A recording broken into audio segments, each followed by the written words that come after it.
بہت دفعہ دعا کی قبول نہ ہو، دعا کے قبول نہ ہونے کا سبب حرام کھانا، رشوت، سود،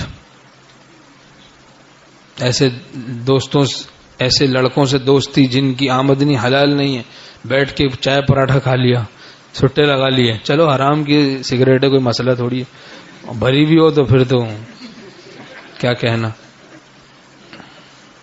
ایک چرسی جو ہے تو کہیں قبر پہ پہنچ گیا، وہیں پی رہا تھا سگریٹ، تو پولیس والوں نے اسے پکڑ لیا۔ ابے بھائی کیا کر رہا ہے یہاں پہ؟ بولا وہ ثواب پہنچا رہا ہوں۔ بولے کس کو ثواب پہنچا گا؟ کہ ابا کو پہنچا رہا ہوں۔ کہیں تو چھوٹی سی قبر ہے؟ بولا ہاں وہ بچپن میں مر گئے تھے۔ کہا کہ کیا بخشا ہے تو نے؟ کہا 2 سگریٹیں بخش، بھری بھی، ابا بھی ٹن چل رہے ہوں گے عالم برزخ میں۔ جب بہرحال اللہ پناہ میں رکھے۔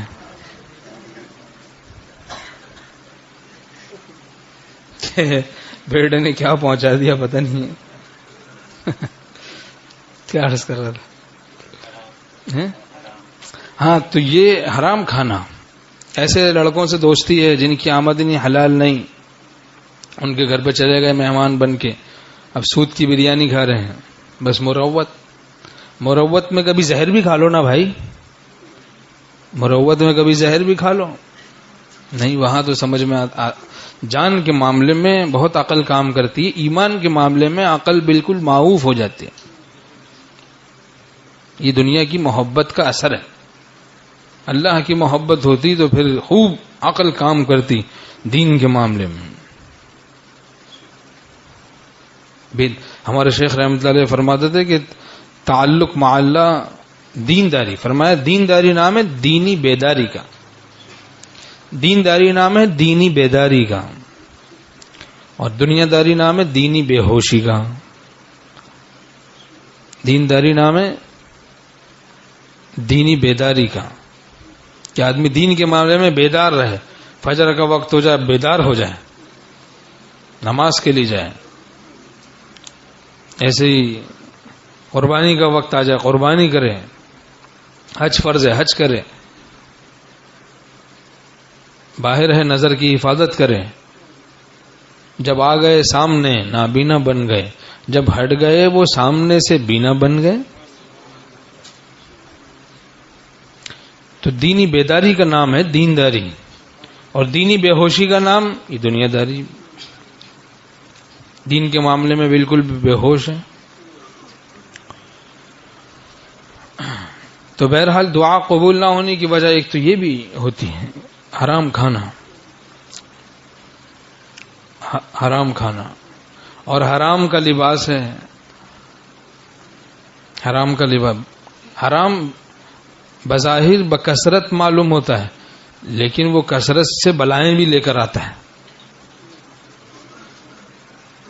خوب گڈیاں اچھی لگ رہی ہیں، لیکن یہ نہیں سوچ رہے کہ ساتھ میں کون کون سی بلائیں لے کر آ رہا ہے، شیطانی چکر بھی آ رہے ہیں، کچھ اس کے ساتھ ساتھ سحر کے اثرات بھی آ رہے ہیں، بلڈ کینسر بھی ساتھ لے کر آ رہا ہے، تو وہ کہاں لے جائیں گے، وہ کہاں رکھیں گے بھائی۔ اور حلال بظاہر کبھی قلیل معلوم ہوتا ہے، کثیر نہیں قلیل معلوم ہوتا ہے، تھوڑا، لیکن اس میں ساتھ میں وہ برکت بھی لے کر آتا ہے۔ کتنی بلائیں ٹل گئیں، جہاں وہ ہزاروں روپیہ خرچ کرتا تھا پھر جا کے شفا ہوتی تھی، اب کوئی جناب 5 روپے کی گولی لے آیا، ٹکیا، ہمارے شیخ رحمۃ اللہ علیہ اس کو ٹکیا بولتے تھے، گولی کو فرماتے تھے ٹکیا بولو، تو کوئی ٹکیا لے آیا 5 روپے کی، کھا لی، بس افاقہ ہو گیا۔ سبحان اللہ۔ وَأَنَّهُ هُوَ أَضْحَكَ وَأَبْكَى، وہی ہے جو ہنساتا بھی ہے رلاتا بھی ہے۔ وَأَنَّهُ هُوَ أَمَاتَ وَأَحْيَا، وہی ہے جو موت بھی دیتا ہے زندگی بھی دیتا ہے، وہی ہے جو غنا دیتا ہے، فقر دیتا ہے، سب کچھ جب اسی کے قبضہ قدرت میں ہے تو بس پھر اسی سے تعلق کو جوڑنا چاہیے، نفس اور شیطان کے تعلقات کو توڑنا چاہیے۔ توڑ ڈالے مہو خورشید ہزاروں ہم نے، تب کہیں جا کے دکھایا رخ زیبا تو نے۔